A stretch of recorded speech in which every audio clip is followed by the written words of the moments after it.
그래서 줄 수 있습니다 라는 제목으로 하나님 말씀 증거하도록 하겠습니다. 받은 것입니다. 그래서 줄 수 있습니다. 오늘은 추수감사 주일입니다. 한 해를 돌아보며 감사하는 절기입니다. 혹은 감사를 회복하는 절기입니다. 절기를 만든 이유가요, 다시 한번 기억하고 회복하기 위함이잖아요. 늘 감사해야 되는데 감사를 잊고 살 때가 있더라는 거죠. 그럼 추수감사 절기 돌아오면 내가 감사해야 하는데 이런 감사가 있었는데 다시 한번 회복하게 됩니다. 이게 절기의 힘인 것 같아요. 뭐 생일이 그런 거잖아요. 사실 옆에 있는 가족들, 자녀들 굉장히 소중하고 귀해요. 그런데 가끔씩 있거든요. 잊고 살 때가 더 많습니다. 옆에 있다 보니까 자꾸 잊고 모르고 살아가는데 생일을 맞으면 나에게 보내주신 소중한 사람이구나. 당신이 태어나서 참 감사합니다. 절기의 힘이다라는 거죠. 다시 한번 회복시키는 겁니다. 저는 우리가 추수감사주의를 통해 감사가 회복되고 감사를 다시 한번 되새길 수 있는 그런 시간이 되시기를 소망합니다. 성경에 보면요, 이 감사에 대한 이야기가 여러 군데 나옵니다. 그 중에 하나가 누가복음에 나오는 나병 환자들의 이야기입니다. 예수님이 한 날 길을 걸어 가시는데요, 10명의 나병 환자가 멀리서 예수님에게 소리 지릅니다. 저희를 불쌍히 여겨 주소서. 나병 환자는 소리 지를 수밖에 없어요. 멀리서 봐야 되거든요. 가까이 다가갈 수 없거든요. 그러니까 간절한 거죠. 어떻게든 간에 이 문제를 해결해야겠다. 예수님께 소리를 지릅니다. 굉장히 심각한 문제잖아요. 그때 예수님께서 한 말씀하세요. 가서 제사장에게 몸을 보이라. 뭐 치료해주겠다 이런 게 아니라 제사장에게 몸을 보이라. 그 10명이 아마 주저주저 하면서 제사장을 향하여 걸어갔던 것 같아요. 가고 있는 그 길에 몸이 나았습니다. 그러니까 처음에는 주저주저 하면서 갔는데 이제 달리기 시작하겠죠. 빨리 가고 싶죠. 다 달려갑니다. 그런데 한 명만 뒤돌아서 달려갑니다. 몸이 나은 순간 뒤돌아서 열심히 달려가서 나에게 말씀하셨던 그 예수님을 찾아가서 엎드리며 예수님께 감사합니다.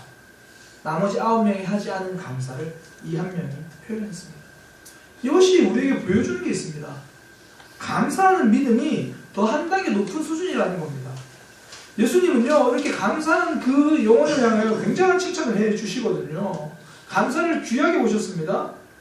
고침 받았어요. 기적이에요. 은혜예요. 그러나 그 은혜 위에 감사할 때 예수님이 칭찬하셨다는 거죠. 은혜보다 높은 수준이 감사입니다. 기적보다 높은 수준이 감사입니다. 그래서 내 신앙이 얼마나 성장했는가 보시려면요, 내가 얼마나 감사하고 있는가 감사를 보면 돼요. 감사가 우리 신앙의 수준을 보여주는 거죠. 원래 보면 어릴 때는 감사를 잘 몰라요. 아이들이 학교에 이제 가면, 저도 기억이 나요. 초등학교 때 어버이날 때는 꼭 편지를 쓰래요. 그러면 엄마 아빠 안녕하세요 뭐 시작해서 편지를 썼어요. 카네이션 만들기 하고 어버이 은혜 부르고. 저도 기억이 나요. 저희 누나랑 어버이날에 엄마 아빠 앞에 앉아서 이렇게 해가지고 노래를 불렀던 적이 나요. 지금 생각하면 그게 더 죄송한 것 같아요. 근데 이때는요, 진짜 부모님에 대한 감사가 마음에 잘 와닿지 않아요. 교육된 감사잖아요. 그냥 이성적으로 동의된, 그냥 감사한 것 같으니까 하라고 하니까 감사하거든요. 근데 깊은 감사가 언제 나오나요? 철이 들면 나오죠. 나이가 들고 이제 부모님이 어깨가 참 안타까워 보인다, 쓸쓸해 보인다, 그 순간에 더 감사가 되고, 어떤 분들은 제 감사를 표현할 부모님이 안 계시는데 그 감사가 느껴지는 거죠. 철이 들었다는 말이거든요. 다시 말해 좀 더 깊어졌다라는 말이죠. 감사는요, 신앙의 깊이에요. 감사한다는 것은 내 신앙이 많이 깊어졌다라는 거죠. 그러니까 성장하는 신앙이 되기 위해서 감사의 영역이 넓어지시는 믿음의 백성 되시기를 소망합니다. 이 깊어진 신앙은요, 하나님과 새로운 이야기, 새로운 차원을 우리에게 만들어 주는 거죠. 현실이 어떻습니까? 감사가 쉬운가요? 나병 환자만 봐도 당장 고쳐짐 받으니까 빨리 제사장에게 보여주고 빨리 회복됐다는 말을 듣고 싶어서 감사보다는 앞으로 달려가는 게 먼저잖아요. 감사는 쉽게 잊고 지냅니다. 그래도 저는 우리 모두는, 저와 여러분은 감사의 신앙이 되었으면 좋겠습니다. 하나님과 더 깊은 신앙의 수준이 있었으면 좋겠습니다. 그러면 어떻게 하면 감사할 수 있나, 좀 그걸 나누려고 합니다. 어떻게 하면 감사할 수 있냐면요. 일단 받아야 감사합니다. 이게 받은 것이 있어야 감사하거든요. 혹시 길 가는 사람에게 한번 감사합니다. 감사합니다. 그래보세요. 굉장히 이상하게 쳐다봅니다. 왠지 내가 감사할 일을 만들어줘야 될 것 같아요. 뭐라도 줘야 될 것 같고 부담스러워요. 왜냐하면 사람들은 받은 게 있어야 감사하거든요. 조그만 아이들도요. 사탕이라도 하나 줘야지 두 손으로 받고 인사, 감사합니다 인사를 해요. 하율이한테 인사 받고 싶은가요? 하율이한테 사탕을 주시면 돼요. 그러면 인사를 해요. 받은 것이 없으면요. 감사하지 못합니다. 오늘 본문에 부자들의 욕심 부리는 모습이 나와요. 그러니까 재물을 쌓아두고 자신이 독차지하려고 하죠. 왜 이런 모습이 나올까요? 내가 번 돈이라서 그래요. 내가 땀 흘리고 내가 눈물 흘리고 내가 피 흘리며 번 돈이니까 내가 움켜쥐는 거예요. 놓지 못하거든요. 계속 붙들고 있는 거예요. 누군가에게 은혜를 받았다고 생각하면요. 그 사람은 은혜를 베풀 수 있습니다. 그러나 온전히 내 힘으로만 이루었다고 생각하고 나 혼자 섰다고 생각하는 사람은요. 욕심이 생기지 감사가 생기지 않습니다. 은혜에 대한 마음이 생기지 않는다는 거죠. 미국에서 이 제왕절개수술을 처음 한 의사가 이 하워드 켈리인데요. 그는 굉장히 부유한 가정에서 자랐습니다. 또 신앙 좋은 가정에서 자랐고요. 그의 외할아버지는 목사님이시고 그래요. 그래서 그런지 본인은 부유한 가정이지만 내 학비는 내가 벌어서 생활을 하겠다 그러면서 혼자서 일하기 시작합니다. 자전거를 타고 방문 판매를 하기 시작해요. 한날은 하나도 안 팔리는 거예요. 그래서 가지고 있는 돈으로 다 써서 이것저것 사먹고 그러는데 계속 물건이 안 팔리니까 이 주머니에 동전 하나도 없는 거예요. 너무 배고파가지고 어떻게 하나 보니까 저 멀리 시골에 초라한 집 있는 거예요. 방법이 없잖아요. 좀 밥이라도 얻어먹어야겠다. 그러고는 문을 두드렸어요. 두드리니까 한 소녀가 나왔습니다. 차마 밥 달라는 소리를 못하겠는 거예요. 너무 창피해가지고 그래서 목이 말라서 그러니 물 한 잔만 주세요. 그렇게 이야기를 했습니다. 그 소녀가요. 켈리를 딱 보니까 배고파하는 게 보이거든요. 그래서 집에 있는 제일 큰 컵에다가 우유를 가득 담아가지고 줬어요. 켈리가 배고프게 허겁지겁 마시고 나서 말을 하는 거죠. 제가 얼마를 드려야 하나요? 제가 지금 돈이 없어서 물건으로 판매하는 물건으로 드려도 될까요? 그렇게 말하니까 소녀가 하는 말이 안 주셔도 됩니다.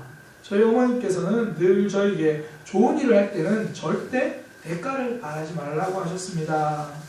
그러니까 하워드 켈리가 그 말을 듣고 굉장히 감동을 받았어요. 그래서 학업을 다 마치고 의사가 되고 원래 가정이 부유했거든요. 그래서 큰 병원을 세우고 잘나가는 의사가 됐습니다. 이렇게 쭉 병원을 운영하다가 한날은 그 병원에 종양이 생긴 여성이 입원을 했습니다. 근데 그 여성은요, 가난하다 보니까 병 걱정보다 돈 걱정이 더 큰 거예요. 그런 경우 있잖아요. 진짜 치료가 더 걱정인데 사실은 돈 걱정을 더해서 치료를 못 하는. 근데 이제 그 여인의 이야기를 듣고 켈리가 병원 사람들에게 저 여인의 치료비는 걱정하지 말고 수술해주고 치료해줘라 그렇게 이야기를 합니다. 젊은 여성이 이 수술이 잘 끝났어요. 근데 병상에 누워있는데 잠이 안 오는 거예요. 이 치료비를 어떻게 하지? 돈이 많이 나왔을 건데. 아니나 다를까 병상으로 치료비 청구서가 봉투가 왔어요. 딱 뜯어봤는데 거기에 이렇게 적혀있는 거예요. 당신의 치료비는 10년 전 우유 한 잔으로 모두 지불되었습니다. 하워드 켈리, 그 소녀였던 거예요. 켈리가 그 소녀를 보고 10년 전 자기가 받은 은혜가 기억나는 거예요. 그래서 자기가 이번에는 치료하는 것으로 베풀어 준 겁니다. 내가 여기까지 온 것이 내 힘만은 아니다라는 걸 알면요, 다른 사람을 돕게 됩니다. 오늘 본문에 등장한 부자들은 그런 마음이 없는 거예요. 내 마음으로, 내 힘으로만 살았다. 그러니 감사가 아니라 욕심이 생기는 거죠. 욕심 가득한 삶을 사는 겁니다. 감사는요, 받은 사람이 할 수 있습니다.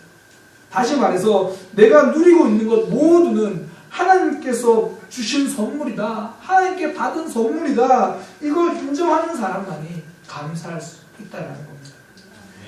오늘 하루가요, 하나님이 주신 선물이라고 생각하는 사람, 내가 여기까지 오게 된 것은 나의 모든 삶은 하나님이 주신 선물이다라고 선물 고백이 있는 사람은 감사하게 됩니다.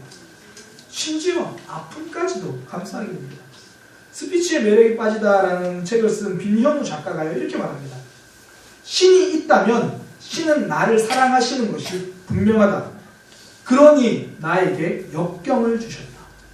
그리고 그 역경을 이겨내는 과정을 통해서만 발견할 수 있는 많은 것을 주셨다. 결코 그냥은 줄 수 없었기에 말이다. 그냥 주면 내가 알아서 먹지 못하기에 역경을 주어 나를 단련시키고 시험하고 훈련한 것이다. 그렇다. 역경이 나에게 있다는 것은 신이 나를 사랑하는 증거이니 분명하다. 삶을 하나님께 받은 선물이라고 고백하니까, 모든 것을 신이 주었고 하나님이 주셨다라고 고백을 하니까 아픔도 감사가 되는 겁니다. 역경도 감사가 되는 겁니다. 이러니 신앙이 깊어질 수밖에 없죠. 아픔도 감사하는 사람에게는 아픔이 문제가 안 되는 거예요. 어려움이 찾아와도 그게 장애물이 안 되는 거예요. 상처가 장애물이 되면요, 사람을 원망합니다. 근데 반면에 아픔과 상처도 선물임을 고백하면요, 장애물도 감사의 조건이 되는 거죠. 이런 사람은 누가 넘어뜨리겠어요? 그러니까 인생이 선물임을 고백하는 사람만이 감사할 수 있다는 겁니다. 하나님께 받은 것임을 고백하는 그 사람은 환경을 이길 수 있는 힘이 있다는 거죠. 살다 보면 내가 원하는 거 사라질 때 많잖아요. 이거 사라지면 안 된다고 꽉 쥐는데 무슨 모래 진 것처럼 다 손에서 빠져나가 버리잖아요. 그때 우리가 배우는 게, 내 힘으로 가지고 있었던 게 아니구나. 내 모든 삶은 선물이었구나. 그거 깨닫거든요. 그러니까 은혜로 잠시 나에게 주어졌던 거구나. 이거 발견하는 거죠. 그러면서 선물 고백하는 이 훈련이 되는 겁니다. 감기 하나만 들어도 알잖아요. 건강은 내 힘으로 되는 게 아니구나. 입에 혓바늘 하나만 돋아도요, 건강에 대한 감사가 새삼이 됩니다. 그러니까 이런 훈련이 잘 된 사람은요, 사단이 힘을 못 써요. 넘어뜨리는 무기가 없는 거예요.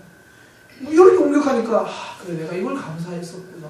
건강을 또 건드리니까, 내가 그동안 건강 때문에 감사한 걸 놓쳤구나. 그러니까 사단이 공격할 때마다 더 감사하게 되니까 사단이 고민해요. 내가 천사인가? 고민하는 거죠. 그냥 유혹도 포기한 거예요. 포기하게 되는 거예요.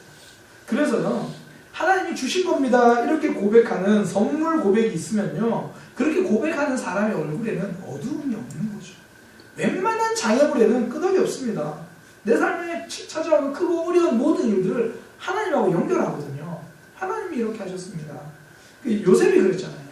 자신을 이제 애굽에 팔았던 형들이 나중에 찾아옵니다. 그래가지고 두렵고 떨리는 마음으로 찾아오니까 요셉이 뭐라 그러냐면, 형님들, 저를 여기 팔았다고 걱정하지 마세요. 형님들이 판 게 아니라 하나님이 보내신 거예요. 이 상황을 하나님과 연결시키는 거죠. 그 아픔의 시간을 하나님과 연결시켜 보니까 아픔이 감사가 되는 거죠. 원망이 사라집니다. 상처가 회복됩니다. 그래서 고난을 이기는 가장 좋은 방법은요, 하나님과 연결고리를 찾는 거예요. 내 삶의 아픔을 감사로 바꿀 수 있는 가장 좋은 방법은요, 하나님과 연결고리를 찾는 거죠. 내 삶에 이런 일이 생겼는데 저 사람이랑 연결하지 말고, 이 사람이랑 연결하지 말고 하나님하고 연결해보면요, 감사가 보입니다. 벌써 11월이잖아요. 한 해를 한번 하나님과 연결해보세요.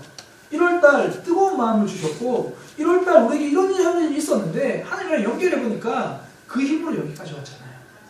우리가 4월달, 5월달, 6월달, 어떤 분들은 정말 그 한 달을 견디기 힘들었던 분도 계실 거예요. 하나님과 연결해보세요. 그 역경이 지금 내 신앙을 만들었잖아요. 하나님과 연결해보면 감사할 수 없는 조건들 가운데 감사가 보입니다. 나의 모든 삶이 하나님이 나를 연단시키고 훈련시키는 과정인 게 보여지는 거죠. 가족들 중에서도 꼭 내 말 안 듣고 힘들게 하는 가족 한두 명 있죠. 없을 수 없거든요. 하나님과 연결해보세요. 그 덕분에 내가 기도하게 된 거죠. 혹은 내가 부족해서, 내가 연약해서 내 가족에게 상처 줄 때 있죠. 그것도 하나님과 연결해보세요. 하나님은 그 우리 가족도 붙들고 계시거든요. 다윗의 아버지가 그랬잖아요. 막내 다윗은 굉장히 하찮게 여겼거든요. 심부름 지키고, 한 번은 형들이 군대가 있는데 안부나 잘 알아보고 오라고 보내요. 심부름 시키거든요. 하찮게 여기는 그 시간이에요. 그런데 그 시간이 하나님과 연결되니까 그렇게 났던 다윗이 골리앗을 무너뜨리는 시간이 되는 겁니다. 때로는 우리 가족들에게 우리도 상처 줄 수 있습니다. 부주의할 수 있어요. 그러나 하나님께서 우리들의 가족과 연결되어 있으니까 그 아픔도요, 골리앗을 무너뜨리는 다윗으로 만드는 걸음으로 사용해 주신다는 거죠. 오늘 하루는요, 하나님께 받은 선물입니다. 나의 물질도, 나의 시간도, 나의 건강도 하나님께 받은 선물입니다. 때로는 아픔도 하나님께 받은 선물입니다. 어떻게 우리가 감사를 할 수 있습니까? 하나님께 받은 거라는 거, 이거 놓치지 않으면 감사하는 삶을 사는 거죠. 신앙이 깊어집니다. 내 삶을 하나님께 받은 거다 이거 고백하는 사람은요, 그 받은 것을 사용하는 법도 달라요. 하나님께 받은 거니까 하나님이 원하시는 방법, 하나님이 주신 분의 그 뜻대로 사용하게 되는 거거든요. 오늘 본문에 등장하는 부자들은 하나님의 뜻과 다르게 재물을 썼습니다. 창고에다만 쌓아둔 거죠. 자기 욕심을 위해서 모으기에 바빴습니다. 참 성경이 재밌는 표현이에요. 얼마나 욕심이 있었는지 금과 은을 쌓아놨는데 녹이 슬었다. 그 녹이 너희가 욕심 많다는 증거다. 너희가 심판받을 거라는 증거다. 금은 녹슬지 않아요. 이제 찌꺼기가 쌓인 걸 이야기하겠죠. 하나님은 쌓아두라고 주신 것이 아니거든요. 잘 흘려보내라고 주신 겁니다. 우리나라 말에 그런 거 있잖아요. 돈은 돌고 돌라고 돈이다. 굉장히 성경적인 이야기입니다. 하나님은요, 우리에게 주신 이유가 써야 할 곳이 있으니까 주신 거거든요. 그게 우리 가정에 써야 할 것도 되겠지만 우리가 써야 할 많은 곳들이 있다는 거예요. 그게 하나님께서 우리에게 주신 뜻입니다. 카피라이터 중에 정철이라는 사람이 굉장히 유명합니다. 광고 유명한 카피는 그 사람이 교육 많이 만들었는데요. 하나님의 컨디션이라는 글을 썼더라고요. 그 글이 이렇게 됩니다. 길에 떨어진 동전은 하나님이 내게 던져주신 선물이 아니다. 하나님은 동양 그릇을 향해 던지셨는데 그날따라 컨디션이 좋지 않아서 빗나간 것이다. 그러니 하나님이 컨디션이 좋지 않은 날에는 내가 대신 수고 좀 해야겠다. 무슨 말입니까? 길거리에 떨어진 동전은 하나님께서 가난한 이들에게 주시려고 던진 건데 컨디션이 안 좋아서 잘못 갔으니까 우리가 그거 주워다가 다시 그 가난한 이들에게 돌려주자는 거죠. 그러면 우리 주머니에 들어온 동전은 어떻습니까? 우리 지갑에 들어온 돈은 어떻습니까? 다 우리의 것입니까? 그렇지 않습니다. 누군가에게 흘려가도록 하나님이 우리에게 맡겨두신 목입니다. 하나님은 사람을 직접 돕지 않으세요. 하나님의 사람들을 통해 사람을 도우십니다. 이전에 신학생들이 방학 때문에 많이 기도하러 올라갔거든요. 기도원에. 이게 영성을 위해서도 기도하지만 다음 학기 등록금이 없어가지고 신학생이 이제 기도하러 올라갑니다. 그러다 보면 하나님께서 일할 수 있는 일을 만나게 해주시고 또 어떤 신학생은 일할 수 있는 일도 안 잡히고 그래서 한참 기도원에서 기도하고 있는데 한 집사님이 그러는 거예요. 혹시 이 돈 필요하지 않냐고. 무슨 말이냐고. 기도하고 있는데 하나님이 주시라고 그래서 주는 거라고. 이건 하나님 기도응답 안 하신 거거든요. 하나님께 기도했으면 하나님이 주셔야지 왜 사람이 줘요? 하나님은 사람을 통해서 주시는 겁니다. 내가 다른 사람보다 더 많이 받은 게 있으면요, 그건 내가 흘려 보내주도록 하나님이 나에게 허락하신 기회입니다. 제가 전에 사역하던 부산교회 목사님을 참 존경해요. 여러 가지가 있는데 그 중에 하나가요, 이분이 정말 잘 흘려 보내시는 분이에요. 부산교회 재정이 그 교회만을 위해서 사용하지 않고요, 선교를 위한 요청이 오면 두말하지 않고 선교하시고요, 구조에 대한 요청이 오면 구제하시고요, 필요한 사역들의 요청이 오면 잘 흘려보내세요. 어떤 분이 교회를 선신하겠다고 그러니까 그러면 그거 가지고 선교사 안식관 하나만 해주세요. 그러면서 오시는 목사님들 쉬게 하시는 거죠. 그러니까 그 교회는요, 하나님이 많이 맡겨주실 수밖에 없는 거예요. 많은 사람들이 하나님의 원리를, 돈에 대한 원리를 좀 오해를 해요. 어떻게 오해를 하냐면, 내가 돈으로 많이 헌신하고 내가 많이 하나님께 물질을 드리면 하나님이 나에게 축복하셔서 더 많은 물질을 나에게 주실 거야. 이거 오해예요. 우리가 더 많이 흘려보내면요, 하나님은 더 많이 흘려보낼 것을 주세요. 그거 내 거 아니에요. 더 많은 물질을 주시긴 합니다. 그거 우리 가지라고 주시는 게 아니라 더 많이 흘려보내라고 허락하신다는 거죠. 우리에게 주신 게 아닙니다. 흘려보내라고 주신 겁니다. 내가 다른 사람보다 시간이 더 많은 사람은요, 그 시간을 여러 사람들을 위해 써야 할 책임이 있는 사람입니다. TV 드라마 본방사수, 재방필수 이러라고 주신 시간이 아니라는 거예요. 내가 남들보다 건강이 있습니까? 한두 끼 안 먹어도 나는 끄떡없고 건강이 있는 사람들의 특징은 잘 먹어야 됩니다. 그 건강을 주셨으면 그 건강을 통해서 하나님이 하고 싶은 일이 있으시거든요. 하나님이 섬겨야 할 자리가 있으시거든요. 그러니 건강한 몸은 죄 지으라고 주신 몸이 아니라 하나님이 원하시는 일로 가라고 건강을 주셨습니다.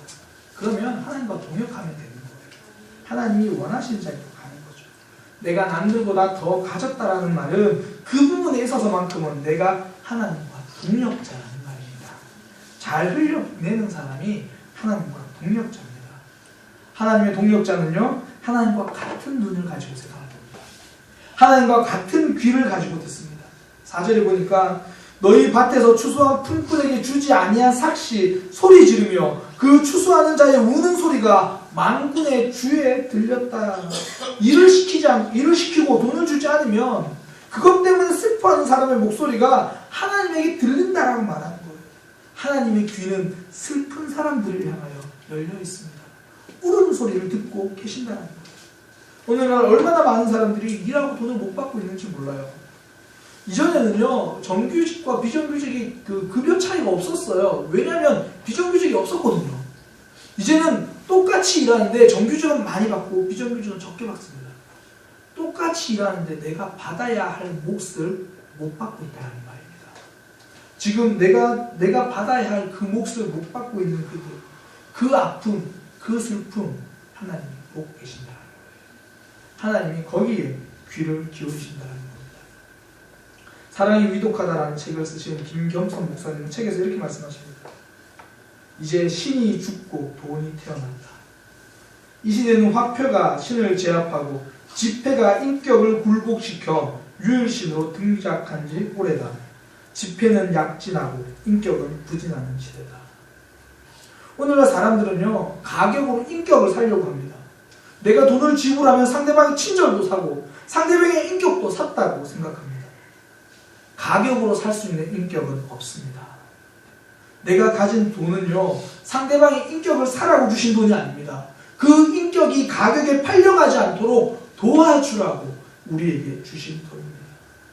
하나님은 연약한 사람들의 눈물을 보고 계시고요, 슬퍼하는 이들의 울음소리를 듣고 계십니다. 하나님의 동력자는 그 눈물이 보이는 사람입니다.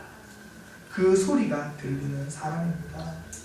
도움이 필요한 사람들의 눈물이 보이지 않고 그 슬픔이 들리지 않는다면 하나님의 동력자가 아닙니다. 오늘 말씀이요, 꼭 돈에 대한 말씀만은 아닙니다. 그러나 하나님은 분명하게 돈에 대해서 말씀하십니다. 돈이 있는 곳에 우리의 마음이 있기 때문이거든요. 우리가 자녀들을 사랑하잖아요. 그러니까 많은 가정들에 가장 많은 돈을 교육비로 쓰잖아요. 우리의 마음이 거기에 있으니까.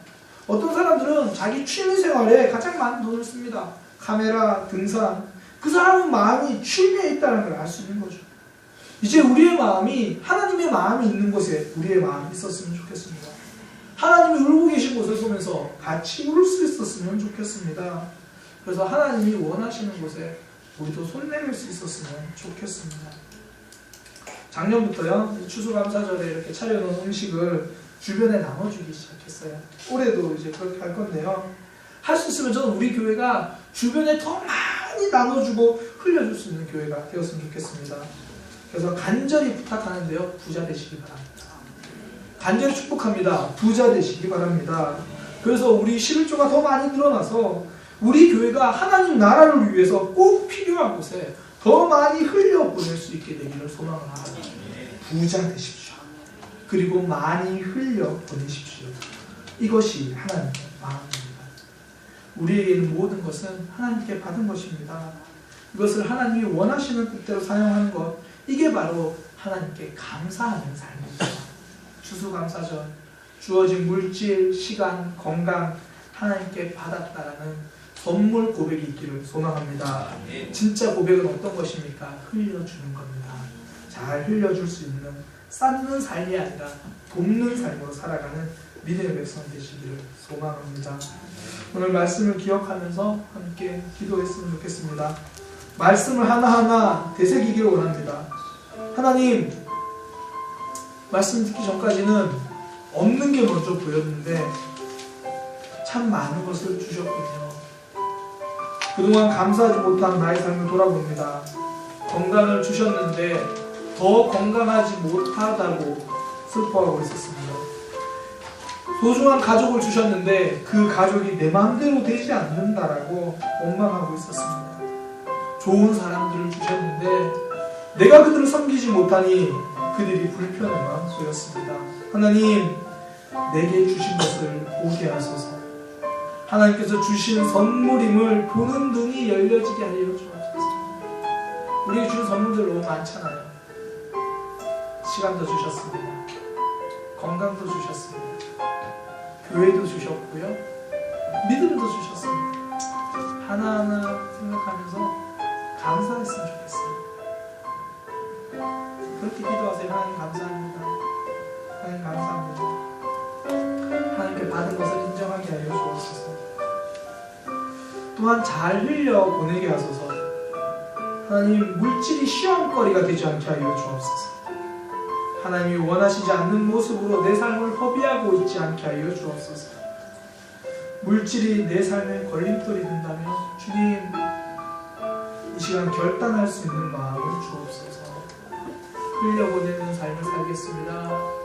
더 풍성하게 흘려보내기 원하오니 더 풍성하게 공급하여 주옵소서.